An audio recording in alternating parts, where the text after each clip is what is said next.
Le sport en un seul mot, pour moi, c'est le partage, la passion, universel. Un moyen un peu de s'exprimer. Ça donne les idées claires et ça détend. Je dirais épuisant, mais c'est parce que je suis pas très sportif. On dit souvent que Paris-Dauphine, c'est une des universités les plus sportives de France. Ça veut dire que le sport a une importance cruciale. En tant que sport compétition, on a des équipes qui sont performantes, des sportifs de haut niveau aussi, mais on veut aussi que le sport soit un levier de socialisation. Il est important aussi pour la santé, et donc c'est ce qu'on veut promouvoir aussi à Dauphine. Ça touche tout le monde, soit grand, petit, handicapé, pas handicapé. Le sport fait partie de l'ADN de Dauphine. Le sport, pour moi, c'est la preuve que tout le monde peut être traité à égalité, ce qui n'est pas forcément le cas dans notre société. Et c'est important que pour ces 50 ans, Dauphine mette en avant cette valeur-là. Et maintenant, il faut le plus grand silence. Chut.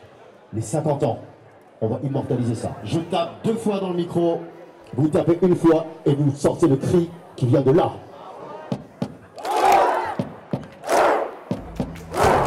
Aujourd'hui, il se passait un événement important à Dauphine qui est la course pour l'égalité. Un événement très fédérateur parce qu'il permet de rassembler à la fois des enseignants-chercheurs, des étudiants, des personnels administratifs qui ensemble, seuls ou par équipe, vont courir. Donc c'est un vrai moment de convivialité et de fête. On s'est retrouvés tous, qu'on soit sportif de haut niveau ou pas, à courir à 5 km. Je me suis retrouvée avec des gens qui n'étaient pas forcément sportifs de haut niveau mais qui courent plus vite que moi sur du 5 km et c'est génial.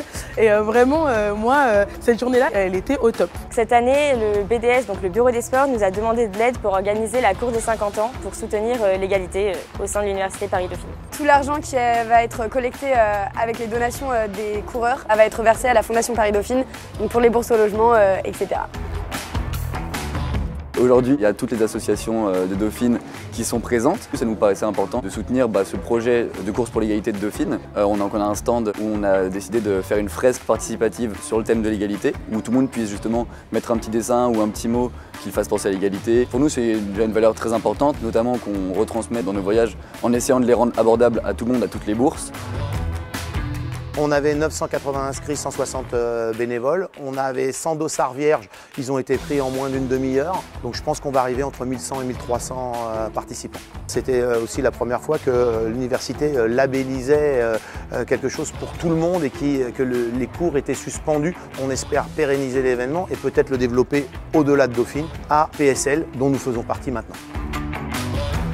Là, en fait, on fait une petite pause de 20 minutes avant de repartir pour quelques kilomètres de plus. Il faudrait qu'on fasse 50 km minimum. Si on peut en faire plus, on ne va pas se gêner, donc on va repartir, oui.